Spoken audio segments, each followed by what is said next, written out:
बिहार की एक तरफा प्यार की कहानी जिसने छठ पूजा वाले दिन लड़की को ही नहीं उसके पूरे परिवार पर गोलियां बरसाकर कर दिया पूरा परिवार खत्म, जिससे मचा बहुत भारी हड़कंप। आइए जानते हैं हम इस पूरी कहानी के बारे में। 20 नवंबर को छठ का दिन था। पूरे बिहार में खुशियों वाला माहौल था।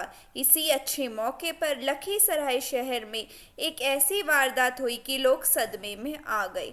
छठ घाट से भगवान सूर्य की पूजा कर लौटते एक परिवार पर एक सिरफरे लड़के ने ताबड़तोड़ गोलियां चलानी शुरू कर दी। हमलावर ने एक एक कर 6 लोगों को लहूलुहान कर दिया। सरेआम फायरिंग और गोलाबारी की इस वारदात से देखते ही देखते पूरे शहर में सनसनी फैल गई।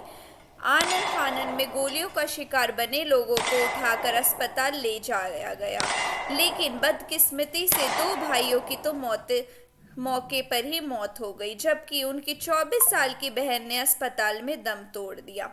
उधर ताबड़तोड़ फायरिंग करने वाला शख्स हमले को अंजाम देकर मौका वारदात से फरार हो गया। मौके पर ही मौत हो गई, जबकि उनकी 24 साल की बहन ने अस्पताल में दम तोड़ दिया। उधर ताबड़तोड़ फायरिंग करने वाला शख्स हमले को अंजाम देकर मौका वारदात से फरार हो गया।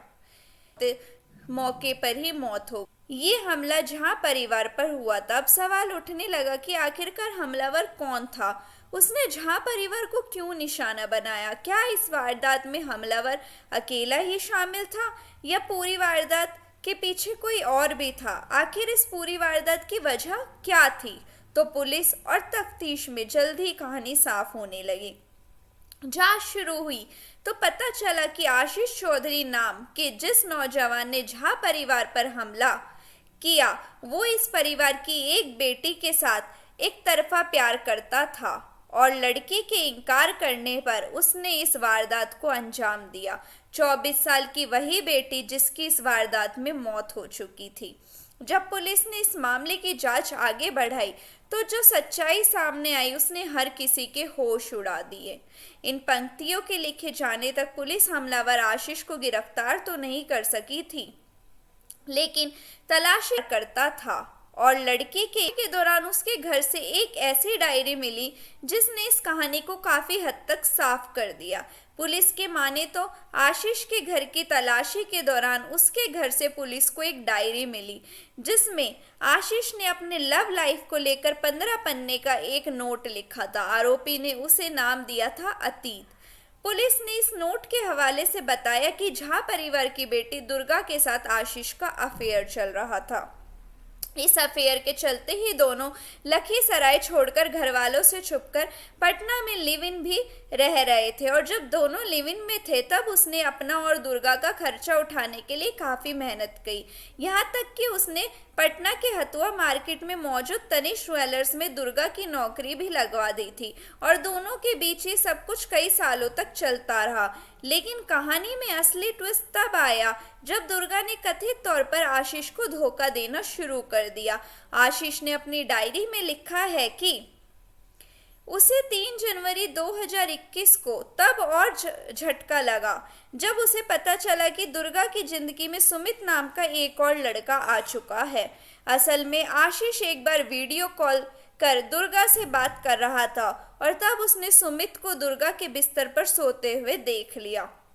इसके बाद उसकी दुर्गा से लड़ाई भी हुई और दुर्गा ने काफी माफी मांगी पर मामले को शांत करने की कोशिश की। आशीष ने लिखा है कि उसने दुर्गा को माफ भी कर दिया, लेकिन दुर्गा इसके बावजूद सुधरने को तैयार नहीं थी। आशीष ने लिखा है कि लखीसराय वापस लौटने के बाद दुर्गा ने उसे डंप कर दिया, उसे इग्नोर करने लगी, लेकिन हद तब हो गई जब 16 मार्च 2021 को दुर्गा के घर वालों ने उसके घर पर धावा बोलकर उसे और उसके घर वालों को बुरी तरह धमकाया और गाली गलौज की। आशीष ने लिखा है कि इस वारदात के बाद वो मर जाना चाहता था, लेकिन अगर वो मर जाता तो लोग मजाक उड़ाते कि वो लड़की के चक्कर में मर गया, इसलिए उसने अपनी जान देने की जगह लड़की और उसके परिवार वालों की जान लेने का फैसला कर लिया। आशीष ने डायरी में लिखा है कि गर्लफ्रेंड से मिले धोखे के बाद वो घुट घुट कर जी रहा था, डिप्रेशन में रहने लगा। इस दौरान कुछ दोस्तों ने उसकी मदद की और आखिरकार वो अकेले ही बाइक पर 12 ज्योतिर्लिंगों के दर्शन के लिए निकल गया।